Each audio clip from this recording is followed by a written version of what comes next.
Hey guys, I'm Jesse from KarateByJesse.com, aka the Karate Nerd. And in today's video, I want to teach you how to defend against a rear naked choke!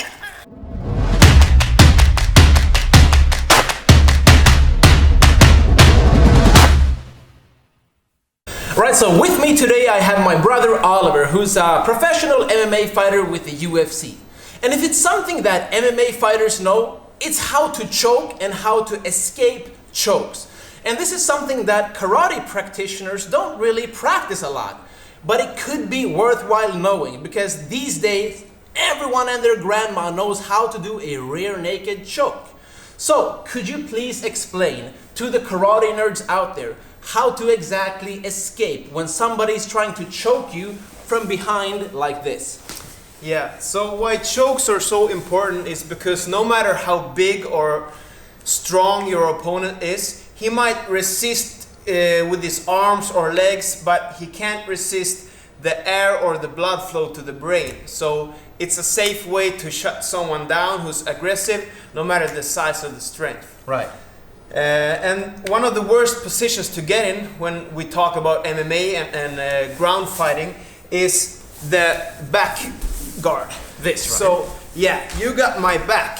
Somehow we ended up here. It might have been standing at first, or we got down on the ground and scrambled around, and you eventually ended up on my back.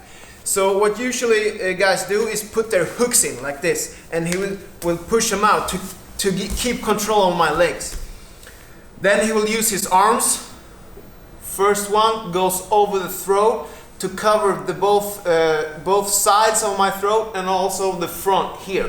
So it's kind of a triangle shape like this, and then he grabs his bicep, puts it behind my head, and now he just pulls the elbows back and chokes me out. So the most important thing when you end up here is as soon as you feel this arm, you go 2-on-1. Cup your hands like this and use both hands to just pull down and try to keep your chin tucked like this. Okay. The next thing to know is he needs a good leverage to pull his elbows back and get a strong squeeze. So if his arms would have been up here or down low, he wouldn't have as much leverage. And that's what I want to take away from him now. Because I'm in the perfect distance for him to squeeze right now. So with my arms defending here, I will use my legs, push back and push up against him. So this position makes it much harder for him to get a good squeeze.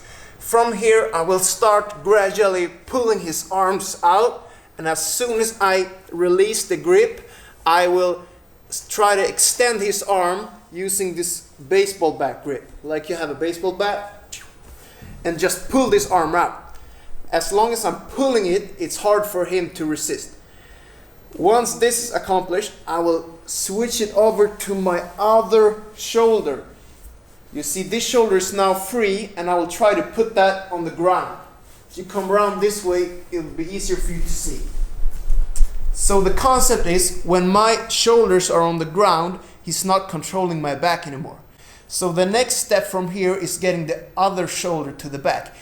Obviously, he will still try to fight against me, so I will just keep this arm and get both my shoulders on the mat. From here, I need to do a quick spin and turn towards him. But if I just let this go and turn here, he will also turn and be able to mount me.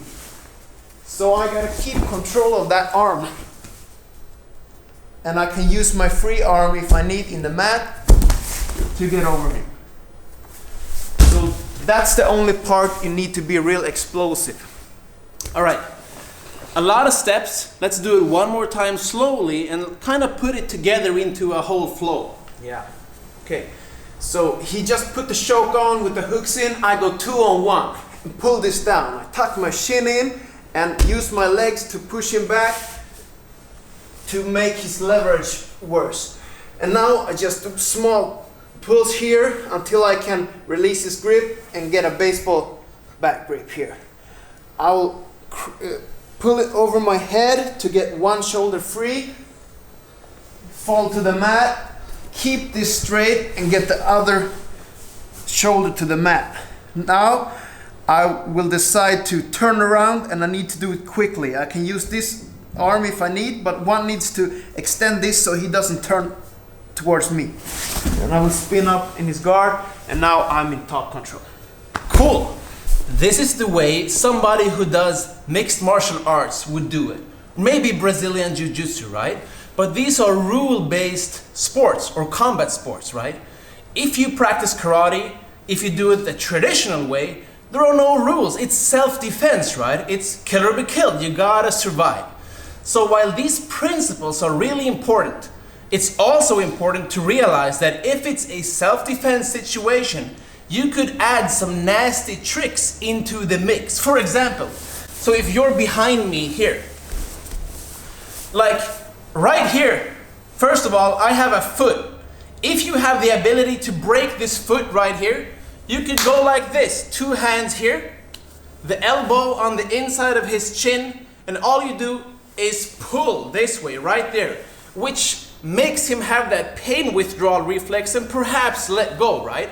Obviously, the first thing you need to do is, like Oliver said, get your chin on the inside here, because if you're being choked, you're not gonna be able to break his foot right.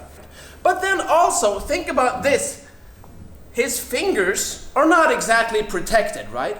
And I have my fingers available.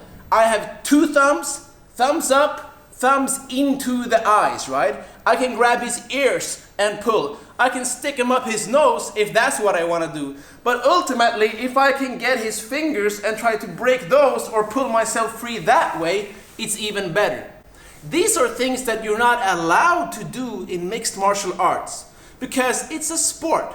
But you are allowed to do them if you need to survive, because the only rule that applies is kill or be killed. Or if you don't want to go to prison, the law. And that's it for today.